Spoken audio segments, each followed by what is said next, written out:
সারা দেশের বিভিন্ন সড়ক, মহাসড়ক, স্থাপনার দেয়াল, ফ্লাইওভার এবং রাজধানীর মেট্রো রেলের পিলারে পিলারে দেয়াল লিখন ও গ্রাফিতি আঁকছে শিক্ষার্থীরা।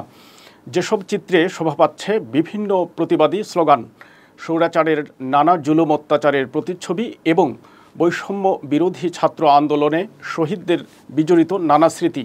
গত জুলাই মাস থেকে শুরু হওয়া কোটা আন্দোলন পরবর্তী রূপ নেয় বৈষম্য বিরোধী ছাত্র আন্দোলন। পুরো এক মাস নিরস্ত্র ছাত্রছাত্রীদের ওপর নির্বিচারে গুলি চালানো, গ্রেফতার, কারফিউয়ের উত্তপ্ত ছিল সারা দেশ।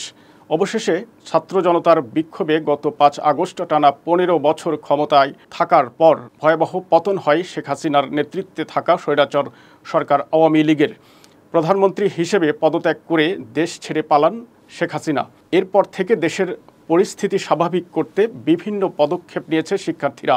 মানুষের কাছে নিজেদের প্রতিবাদের স্মৃতি তুলে ধরতেই এই আয়োজন। বিভিন্ন জায়গায় নোংরা দেয়াল পরিষ্কার করে রং তুলির আঁচড়ে ফুটিয়ে তুলেছে বিদ্রোহের ভাষা। অন্যায় রুখে দিতে দৃঢ় প্রতিজ্ঞ ছাত্রছাত্রীরা।